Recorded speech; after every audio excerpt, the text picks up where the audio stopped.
Hi, I'm Veronica Monet. Welcome to the Shame-Free Zone. My guest today is Kathy Labriola, and she has authored 3 different books. I have a copy of one of them. It's called the Jealousy Workbook, and she just came out with a new book, which is the Polyamory Break-up Book. It's got a foreword by Dossie Easton, the author of Ethical Slut. And I want to just check in with Kathy here to find out a little bit about her relationship to poly and why she thought it was important to give us tips on how to break up when we're in poly relationships. Kathy, welcome so much to the Shame-Free Zone. Thank you. Delighted to be here. So you are in a poly relationship. As I understand, you've been poly now for maybe 45 years or longer, something like that. Is that true? Okay. And you're in a poly V. Can you explain to our viewers what a poly V is? A poly V is a situation where one person has two primary relationships, and that one person is at the V point of the two other relationships. It's a V because the two people that person is involved with do not have a sexual or romantic relationship with each other, but only with that one person. Yeah, I'm in a poly V too, so I understand. What are the, do you have separate houses for the 2 relationships, or? I do. I live half time with each partner. So one isn't primary over the other, they're equal? That's true. And some people might have a hard time understanding how it's possible. Like, I think a lot of people understand the whole idea of opening up a marriage and maybe inviting some other people in to play. But what is it? How does it work if you actually have 2 homes with 2 different partners?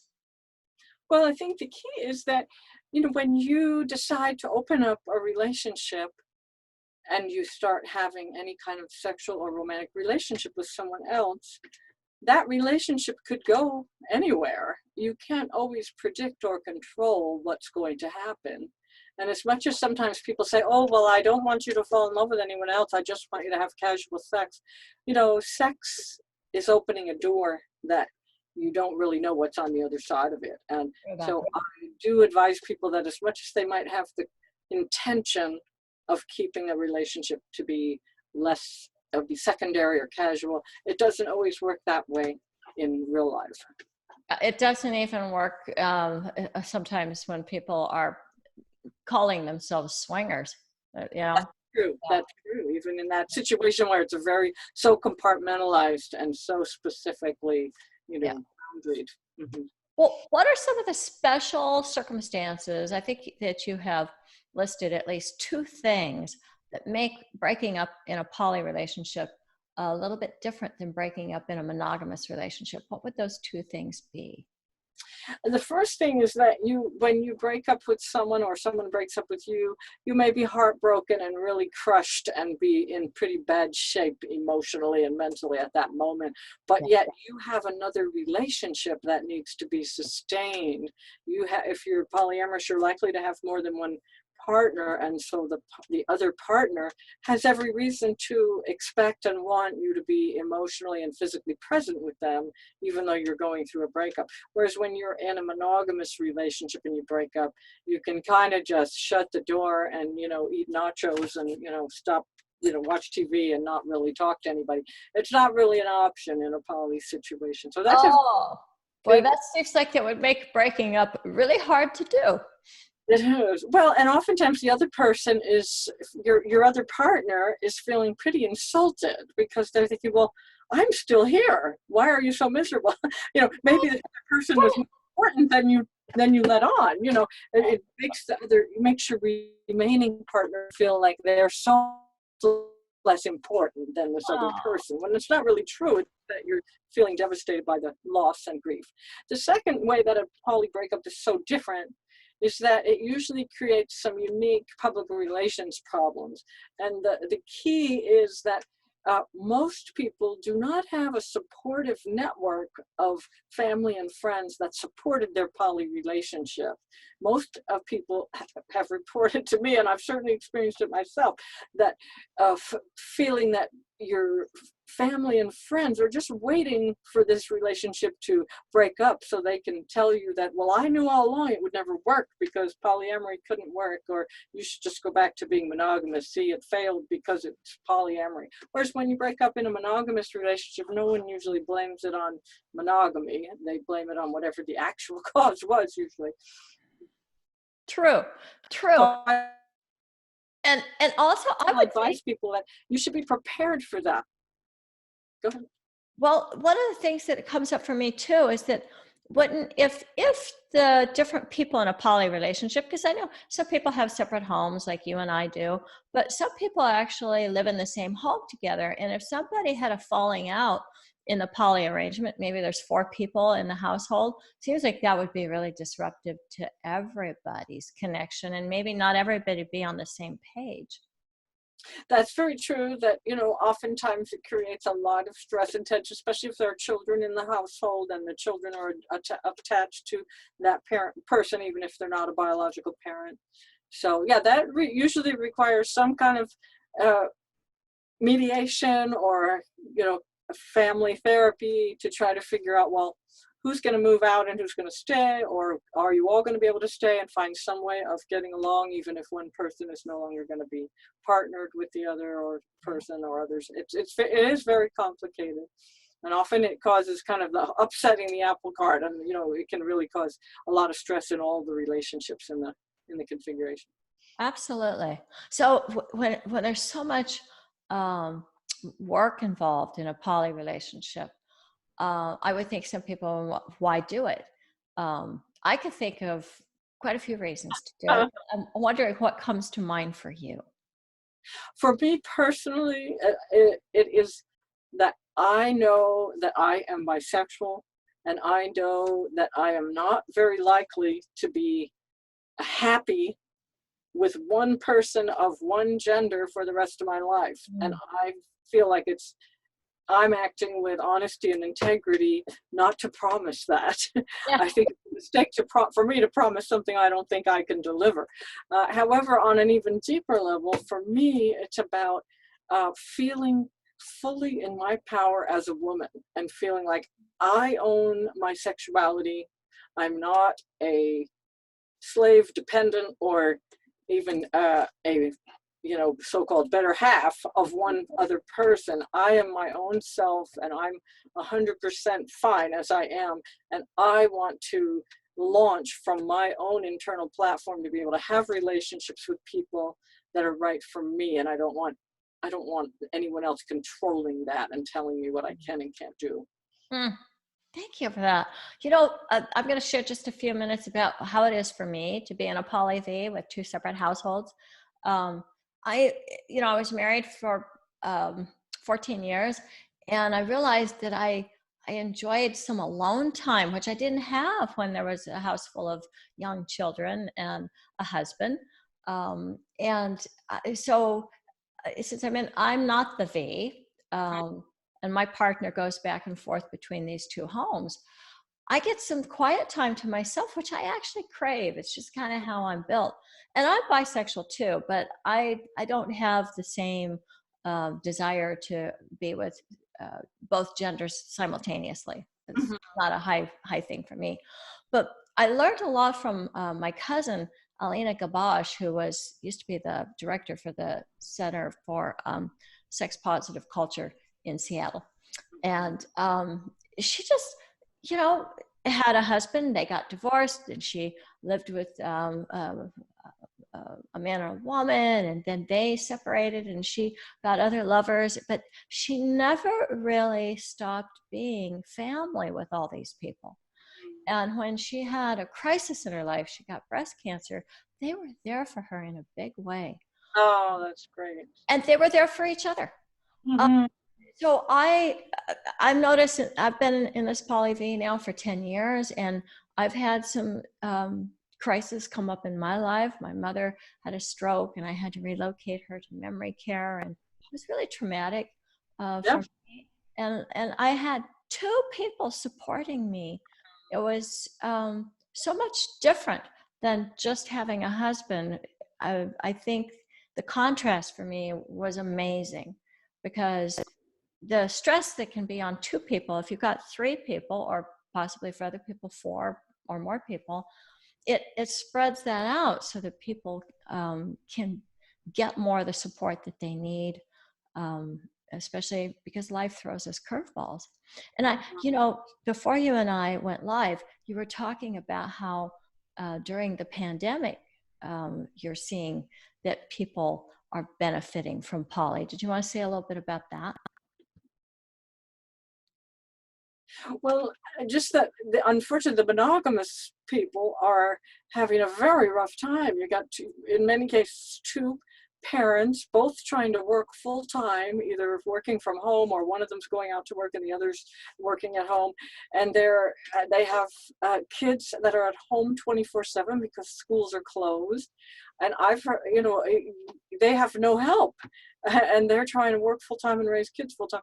The poly people have more of a network of support that they can call on to help them with childcare, or a lot of people have lost their jobs and are unemployed, so they have more of a base of support for people to help them financially or help them find other jobs, or support them financially for this time period until this is hopefully over and they can go back to work. Yeah, yeah, totally. Totally. And so what about if there are children involved? How can, if there's a breakup in a poly relationship, what's the best way to handle that so that the children have some continuity and aren't traumatized? Well, I often defer to Dr. Elizabeth Sheff, who wrote the book The Polyamorous Next Door, and she's done a 25-year study of polyamorous families with children. And the take-home message is that she's discovered that children raised in polyamorous families are not any more screwed up than for children raised in monogamous families. It's, it all depends on the healthy relationships involved, whether poly or monogamous, how healthy those relationships are. But she describes a concept of polyaffectivity, which is that if you are going through a breakup, particularly with children involved, that you can continue to co-parent together, and in many cases continue even living in the same house together, and have your other poly partners outside of that relationship, and if either one or more of the other partners would move in, or they all will help with the children. And the goal is for the children not to have to move out of their home or to have to go back and forth, every few days and disrupt their lives as much. That's the goal anyway. It doesn't always work out that way, but that's well. And I know we're people and we all make mistakes, but I have to say that when I think about polyamory, I think about World Polyamory conventions. I think about classes on polyamory, books on polyamory, ways in which people are educating themselves to this topic and studying it, and really creating a more sophisticated relationship with relationship. And studying communication and problem solving, and writing contracts for mediation. I just think it's a really sophisticated way of, in a more workable way than the nuclear family really is. And which is not to say that there's anything wrong with monogamy or nuclear families, but I do think even for people who prefer monogamy and prefer a nuclear family, that learning from polyamorous can be really beneficial. There's just so much to learn about how we negotiate instead of blowing up and polarizing and becoming toxic towards each other and putting our children through that. Would you agree? I do, and I think that the two things that monogamous people and monogamous couples can really learn from poly people is that in a poly relationship, you are forced to be more honest about your feelings, more honest about what you want. You're forced to know what you want, and you're forced to learn how to negotiate for what you want, at the same time caring about other people's needs and trying to be fair and reasonable about not demanding too much from your partner because they have another partner or partners that they need to give some of their time and attention to. I think that the monogamous people could learn to be a lot less possessive if they were able to learn that aspect. And I think with monogamous people, the other key difference is they get to just sort of coast in a certain way on a lot of assumptions because they believe that they have shared assumptions because they're going by this monogamous playbook that has certain rules. So they don't even have to really discuss and negotiate those rules. They just kind of assume that that's what's happening. But oftentimes even the monogamous people find out that they're operating under two different playbooks, really. Totally. They find out, oh, I always thought this or I always thought that, but well, they never discussed it. Whereas poly people are forced to sit down immediately and discuss, this is what I want, what do you want, how do we have enough overlap that we can actually be in a relationship and both of us can get get our needs met. So I think those are things that the monogamous people could really learn from us that would benefit them in monogamous relationships. Absolutely. Instead of waiting until they wind up in our offices. Uh-huh. Now, I'm a relationship coach. I know you're a counselor. What do what do you counsel? Are you just working with polyamorous, or do you work with other people? No, I'd say about half of my clients are coming to me for some aspect of either polyamory, kink, BDSM, or LGBT issues, primarily bisexuals and transgender people. That's about half of my clients. Because I'm a nurse, the other half of my clients tend to be people who need hypnosis and counseling around various kinds of medical issues. I work with a lot of people with HIV. I work with a lot of people with chronic illness. I work with a lot of methamphetamine and heroin addicts, and counseling and hypnosis for those aspects. Wow, that's some heavy duty stuff. You're definitely a healer. I read in your bio that you also work with sex workers, and lots of sex workers come over to my site because I'm a former sex worker. What kind of assistance do you offer them? Well, probably the best thing I can offer them is to not give a shit at all that they're sex workers. That is not an issue. Excuse my language, but just the fact that I could care less whether they're, a waitress, a doctor, a lawyer, or a sex worker. I want to meet them wherever they're at and find out what they need from me. Sometimes they are coming to me with issues specific to sex work. Either they're having some legal problems because of it, or they're not sure they want to remain in for her. They may want to switch to a different form of sex work. But most of the time they're coming to see me for things that have nothing to do with their profession, and it's not something that we need to even discuss. Oh, what a breath of fresh air. What a breath of fresh air. Thank you so much for saying that, for being that, because it's not really a pertinent thing. And sometimes it becomes an issue, but mostly not, because it's just, life. There's life going on, and that's a job. So bless you for taking that stance. To me, it's almost exactly the same as for polyamorous people. Whenever we go to sort of a normal, traditional therapist, they will assume that we're there because polyamory is pathological and problematic. But Right. we're there for something else altogether, whether we're having problems with our kids or whether we're having problems in our jobs, or or whether we just happen to be depressed, anxious, Yes. or did we want to quit smoking. But it's just so insulting that if you go to a therapist, that they assume they're making a leap of judgment about what is bringing you to therapy or what you need help with, when most sex workers do not need any help whatsoever around their sex. I've worked with male sex workers, female sex workers, transgender sex workers, and it's just usually not on their agenda as the topic they need counseling about. Not usually. Not usually. Not usually. Just as sometimes polyamory is the issue, and most of the time, it's not really. A lot of times people who are polyamorous will come to me for counseling, even though they have no problems with their polyamorous life. They have problems somewhere else in their life. They just don't want to be judged by a therapist because of that. Exactly. Exactly. Amen to that. Who they are. So look, I know you got client coming up here soon, so I'm going to have to let you go as much as I'm enjoying this. But I mentioned two of your books. Do you want to just refresh our memory on those, plus your first book, because you've written a total of 3 books. Love in Abundance was my first book, and the only reason I wrote it was because I was always giving the ethical slut to my clients. I would buy boxfuls of those books, but I discovered that for most of my clients, that was too advanced. I would think that I feel the ethical slut is polyamory 2.0 or 4.0 or something, whereas my clients needed polyamory for dummies, if you excuse the expression. They needed polyamory 1.0 because they were starting from scratch. And so that's why I wrote that, to make it very simple, down to earth, comprehensible, a very kind of just nuts and bolts. Here's how to do it, and here are the pitfalls. And in fact, a lot of people were upset with me because they said, "Well, you make it sound so hard. You're talking about all the obstacles." And I said, "Well, yeah, if you don't have any problems with your polyamorous life, then you shouldn't bother reading my book. The people reading it are the ones who need help."